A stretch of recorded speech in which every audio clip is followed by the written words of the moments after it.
Childhood icons meet modern pop culture. That's what we can expect from pop appropriation artist Sean Go's first ever solo exhibition in Manila dubbed Fallacies of Fantasy. And he hopes his viewers will rediscover some of these famous childhood icons and see them through an entirely new lens. Well, Sean will tell us more about it.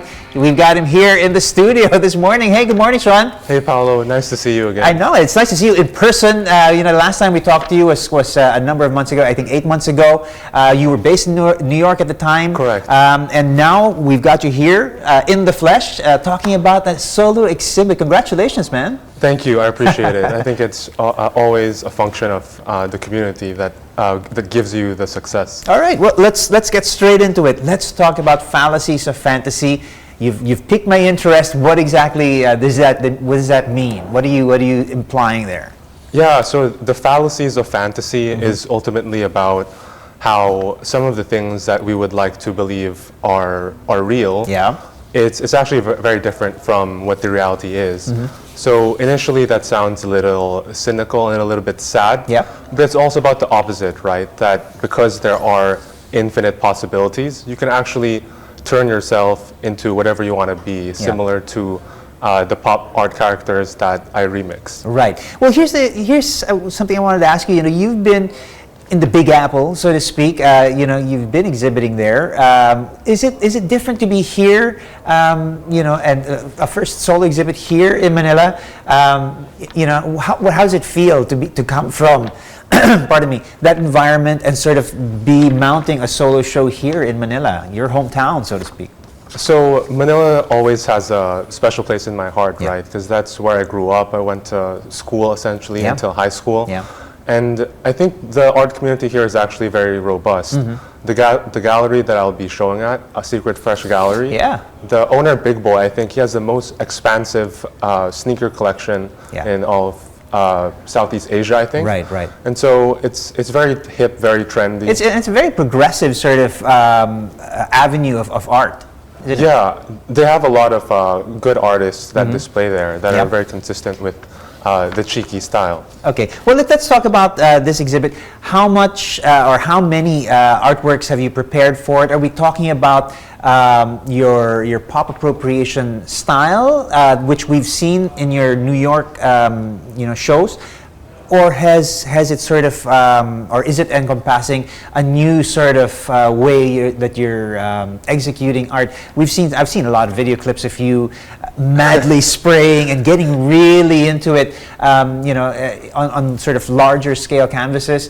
Tell us a little bit about the kind of work we're going to see at this exhibit. So I think Fallacies of Fantasy will have some older works that are created in different color or different material or different sizes. Yeah.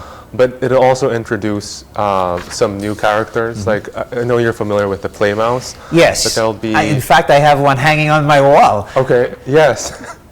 I appreciate your support. And so we'll be introducing some new characters to. Okay, but still, in your sort of what you've been known for, your pop appropriation and your social commentary using these pop culture icons and pop culture characters in sort of out of context situations. Correct. Yeah. What sort of style are you working in nowadays? Like I said, I've seen a lot of clips of you using a lot of spray, using a lot of sort of almost graffiti art style. Tell us a little bit about your process now. Yeah, so that's exactly accurate, as you mentioned. The media that I use primarily is acrylic spray paint. Yep. I used to paint jackets, so I have a lot of leather paint for some reason. All right. And grease pencil, which is it's kind of like crayon, but it does give that childlike expression to it. Okay. And it's a very similar appropriation style, essentially teasing how society behaves. Yeah. What are you drawing inspiration from now? Right now, I think it's, I guess, two things. One is looking at some of the things that I enjoyed as a child, like Pokemon cards. Yeah. And then another one is a slightly deeper topic of religion. Okay. So a lot of people, they don't actually read the Bible comprehensively. And there's a lot of chapters in like Ezekiel or Revelations that describe very vividly the different types of angels and demons that exist. Yeah. And I think from a world-building mythological perspective, that's pretty interesting.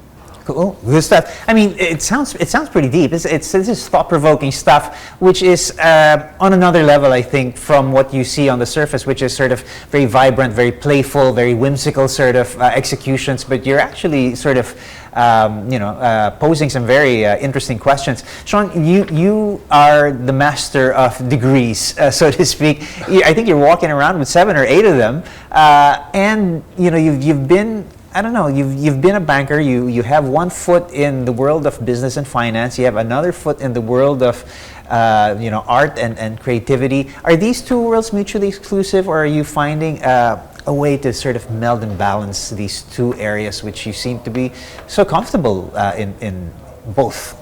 Yeah, as you said, Paolo, the balance is a delicate balance. Yeah. I don't think they're diametrically opposed. With, I mean, artists like Andy Warhol said something along the lines of the best form of art is being good in business. Yeah. And with wearing multiple hats, I think it's sort of it's sort of like philosophy that I like from Renaissance artists, right? Sure. They were all they might have been biologists, they might have been engineers, architects, painters, maybe even musicians. And so that's kind of the spirit that I like to capture, is trying to see the cross-functionality in the way the brain sort of pulls from different areas of discipline. Fascinating stuff there, Sean. I mean, you talked about Renaissance art, and you are the true Renaissance man. Like I said, degrees in business and success in art as well. Congratulations. Listen, the exhibit is happening this weekend. It's opening this Sunday at the Secret Fresh Gallery. Go ahead, invite everybody. Thank you. I appreciate that, Paolo. Hit him in that camera right over there. Sean, go. Fallacies of Fantasy this weekend. Don't miss the opportunity. Sean, thank you so much for joining us this morning. Looking forward to the show. Thank you as well, Paolo.